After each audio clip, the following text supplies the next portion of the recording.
चुनावी मुकाबला बड़ा दिलचस्प है। कांग्रेस पुरानी अदावत को फिर हवा देने की तैयारी में है। कांग्रेस ने 8वीं सूची जारी कर यह बात स्पष्ट कर दी कि बीजेपी से मिले पुराने जख्मों को भूली नहीं है। वहीं बीजेपी यह दावा कर रही है कि हर हाल में मध्य प्रदेश की सारी सीटें बीजेपी ही जीतेगी। तो इन दावों के पीछे का आधार क्या है, इस रिपोर्ट में देखिए। तो सिंधिया जी का कोई ऐसा भय और वो डर नहीं है, क्योंकि क्षेत्र की जो जनता है वो पहले ही, आपको याद होगा पिछले 5 साल पहले उनको हार का मुंह दिखा चुकी है। ये दावा है गुना से कांग्रेस प्रत्याशी यादवेंद्र सिंह यादव का, जो इस बार बीजेपी के ज्योतिरादित्य सिंधिया को टक्कर देंगे।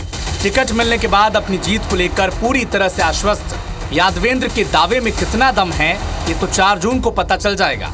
लेकिन अपनी 8वीं सूची में कांग्रेस ने गुना से सिंधिया परिवार के सामने फिर से राव परिवार के कैंडिडेट को खड़ा कर मुकाबला दिलचस्प जरूर बना दिया है। राव यादवेंद्र सिंह के पिता देशराज सिंह माधवराव सिंधिया के खिलाफ 1998 में चुनाव लड़ चुके हैं। 2002 में ज्योतिरादित्य सिंधिया के खिलाफ भी ताल ठोक चुके थे, लेकिन राव देशराज सिंह दोनों चुनाव हार गए। ऐसे में कांग्रेस ने उनके बेटे राव यादवेंद्र सिंह को फिर से सिंधिया के मुकाबले टिकट देकर चुनावी पैतरा चला है। हालांकि कांग्रेस का दावा है कि इस बार खानदानी अदावत में जीत राव यादवेंद्र सिंह यादव की होगी। लिहाजा मैं पूरी ताकत से कहूंगा कि इस बार का भी चुनाव ज्योतिरादित्य सिंधिया जी हार रहे हैं और वो फिर लखपति बनेंगे। कांग्रेस ने इस बार दमोह लोकसभा सीट पर एक दोस्त के सामने दूसरे दोस्त को खड़ा कर दिया है। कांग्रेस ने बीजेपी प्रत्याशी राहुल लोधी के खिलाफ कांग्रेस ने उनके पुराने दोस्त और दूर के रिश्तेदार तरवर लोधी को टिकट दिया है, जबकि कांग्रेस ने अपने तीसरे कैंडिडेट के तौर पर विदिशा से शिवराज सिंह चौहान के खिलाफ 2 बार के सांसद प्रताप भानु शर्मा को मैदान में उतारा है। प्रताप भानु शर्मा का भी बीजेपी से लड़ने का पुराना इतिहास रहा है। दरअसल कांग्रेस कैंडिडेट भानु प्रताप शर्मा साल 2080 और 84 के 2 बार सांसद रहे हैं।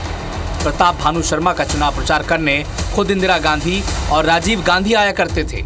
हालांकि प्रताप भानु शर्मा इसके बाद राघव जी से साल 1990 में, अटल बिहारी वाजपेयी से 1991 में और 1991 के ही उपचुनाव में शिवराज सिंह चौहान से हार गए थे। जाहिर है बीजेपी ये दावा कर रही है कि पीएम मोदी के नेतृत्व में जनता का रुझान सिर्फ और सिर्फ बीजेपी की तरफ है।